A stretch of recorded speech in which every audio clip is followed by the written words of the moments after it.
માટે આ સનાતન ધર્મની જે વાતો છે બહુ અગત્યની છે. આપણા ગ્રંથો કહે છે એકમ સત વિપ્રા બહુધા વદંતી, वह सत्य वह परमेश्वर वो एक ही है. लोग उसको अलग अलग नामों से पुकारते हैं. એને પામવા એની ઉપાસના કરવાના પદ્ધતિ અલગ અલગ હોય, ત્યાં સુધી પહોંચવાના રસ્તા અલગ અલગ હોય. ઉપાસના પદ્ધતિમાં ભેદને કારણે થઈને ઇન્સાન આપસમાં લડે. રસ્તા અનેકો, એ વાત સાચી, પણ તમે કોઈ એક જ રસ્તે ચાલી શકો એક સમયે, એ પણ વાસ્તવિકતા છે.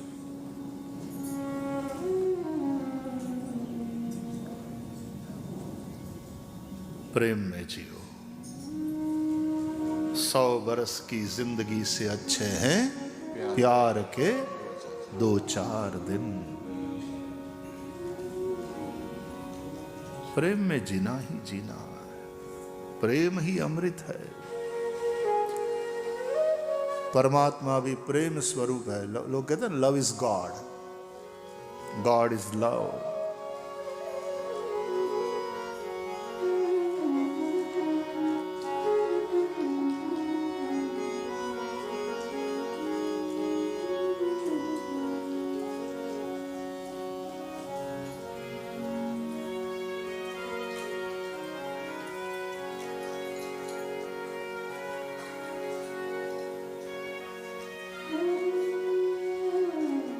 અઢી અક્ષરનો શબ્દ પ્રેમ, અને એ જ રીતે અઢી અક્ષરનો શબ્દ દ્વેષ.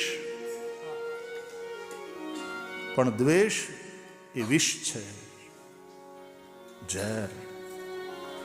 પ્રેમ એ અમૃત છે. તો જે તમને ભક્તિથી ભરી દે એ જ ખરો ધર્મ. અને એટલા માટે ભાગવતના અંતે હરિભક્તિ જ માગવામાં આવી. પ્રસાદના રૂપમાં શું મળે? બોલે ભવે ભવે યથા ભક્તિ પાદયોસ્તવ જાયતે તથા કુરુષ્વ દેવેશ નાથસ્ત્વન્નો યતઃ પ્રભો.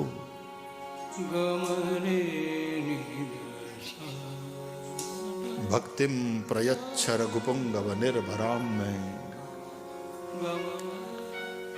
બાર બાર બરમાગૌ હર્ષિ દેહુ શ્રીરંગ પદ સરોજ અનપાયની ભક્તિ ઓ સદા સતસંગ.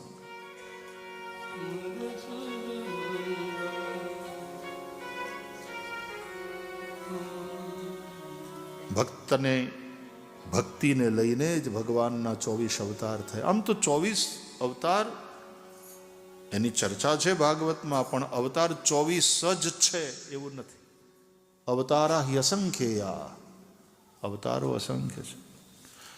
And one more important thing in Hinduism, there is nothing like last incarnation of God. Prophet Muhammad Sahab was the last messenger. હવે કોઈ નહીં આવે.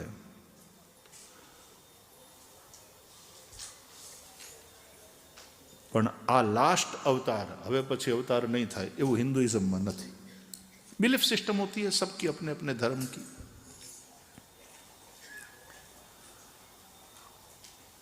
આપણે તો રામજી આવ્યા, કૃષ્ણ આવ્યા, બુદ્ધ પણ આવ્યા, એને આપણે અવતારમાં, અને હજી પાછા એમ કે કલ્કી આવશે.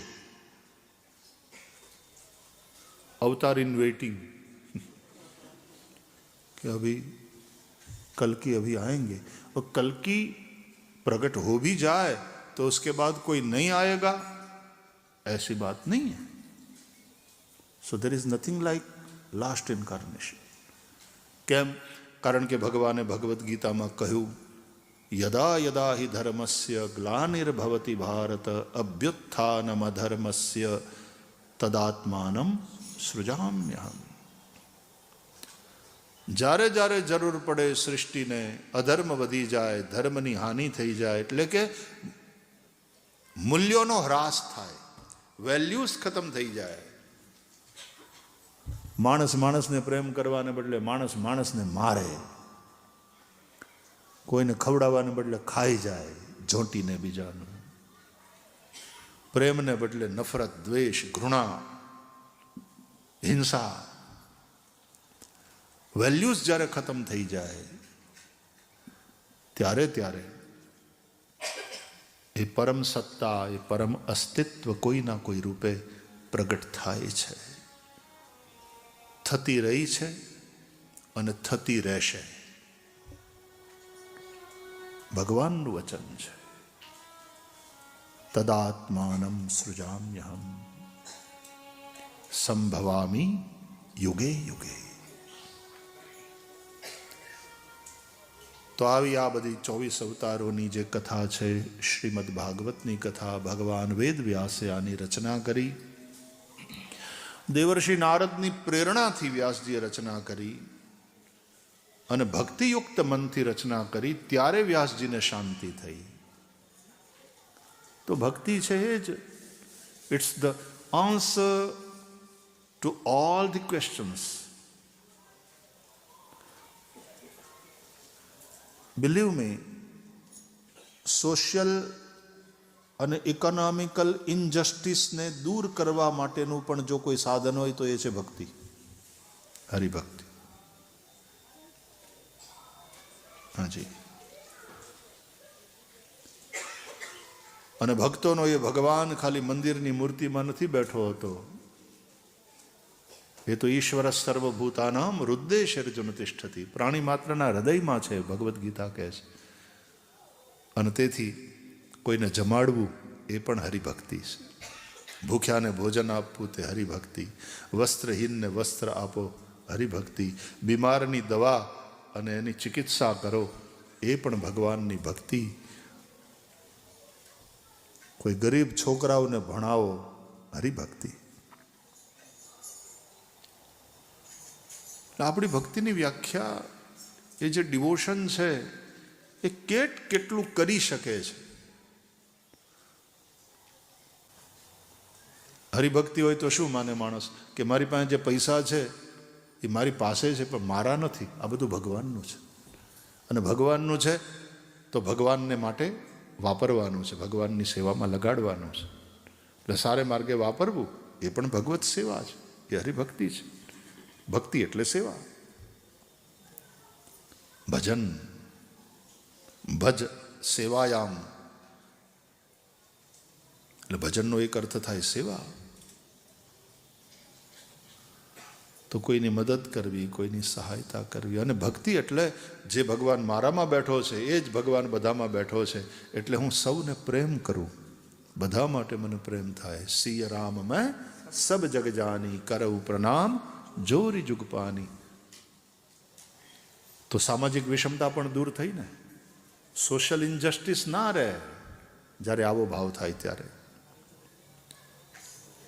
સકળ લોકમાં સૌને વંદે, નિંદા ન કરે કેની રે, વાચ કાચ મન નિશ્ચલ રાખે, ધન ધન જનની તેની રે, વૈષ્ણવ જન તો તેને કહીએ, પીડ પરાઈ જાણે રે, અને પર દુઃખે ઉપકાર કરે તોય મન અભિમાન ન આણે રે. દરેક પ્રકારે વ્યક્તિ અને સમાજનું જીવન સ્વસ્થ થાય એ માટે હરિભક્તિ છે. અને એ હરિભક્તિને પ્રગટ કરે એ જ સાચો ધર્મ, એ જ શ્રેષ્ઠ ધર્મ. સવૈ પુંસામ પરો ધર્મો, મનુષ્ય કા સબસે શ્રેષ્ઠ ધર્મ વહી. તો દેવર્ષિ નારદની પ્રેરણાથી, અને નારદે કહ્યું કે હરિભક્તિને કારણે જ હું ગયા જન્મમાં તો દાસીનો દીકરો હતો, આજે દેવર્ષિ બન્યો, એ હરિભક્તિને લઈને. અને તમે પણ ભગવાનની ભક્તિને કેન્દ્રમાં રાખી અને ભગવાનની ભક્તિ પ્રગટ કરાવે એવું કંઈક લખશો તો તમને સંતોષ થશે.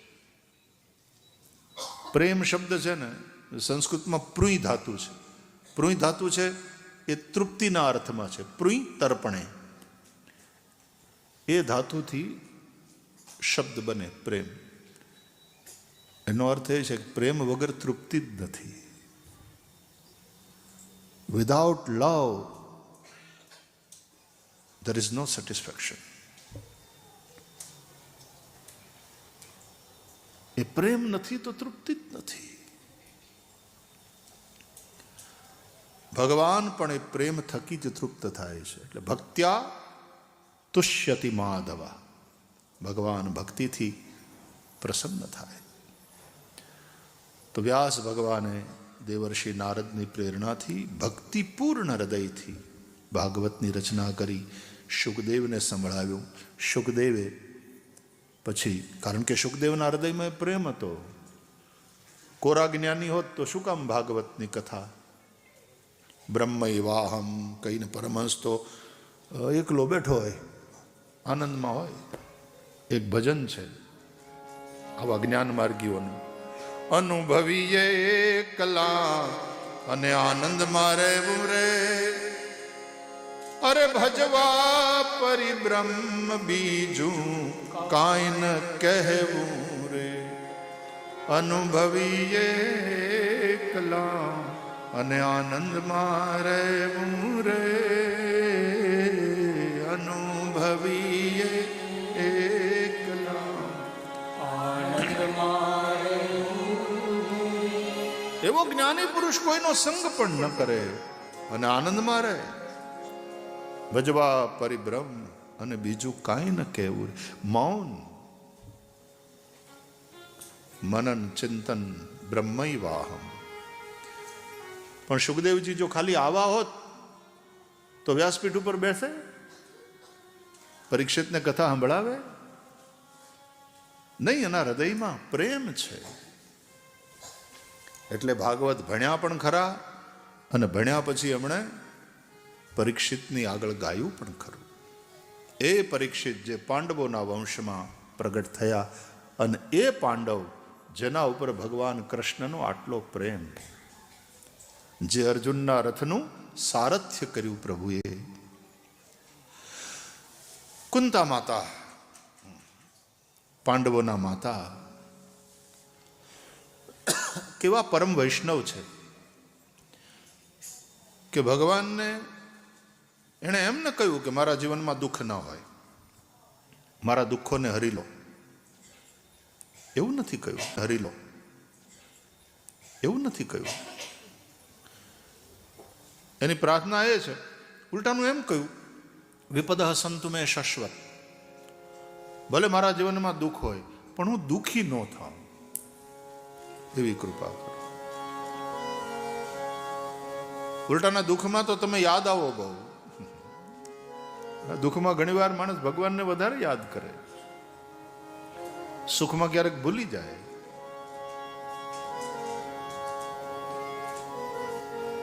જો નાનપણમાં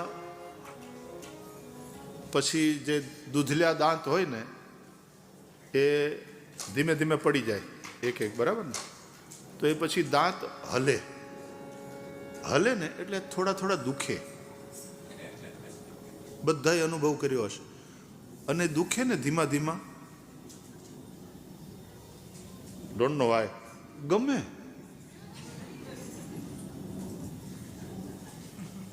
તે જીભ વારંવાર ત્યાં જ જાય અને એને હલાવ્યા જ કરે.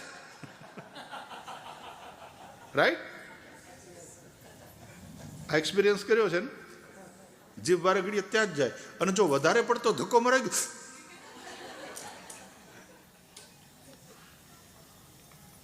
પણ માણસ બંધ ન થાય.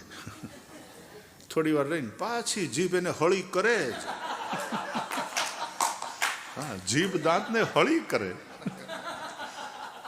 હળી કરે સમજવા માટે તો ગુજરાતી થવું પડે. એને હખે બેહવા ન દે, આમ ઘોકાવ્યા જ કરે. હળી કરે, સીધો બેસ નહીં. પણ ઘણાનો આદત જ હોય એની, એવો તોફાની સ્વભાવ, હળી કરે જ.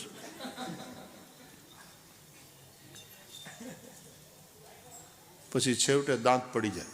જય શ્રી કૃષ્ણ, મારે નથી રહેવું તારી હારે. દાંત પડી જાય. બહુ વર્ષો પહેલાં એટલે સેંકડો વર્ષો પહેલાં અહીંયા બ્રિટનમાં એ પડી ગયેલા દાંતનો ધંધો બહુ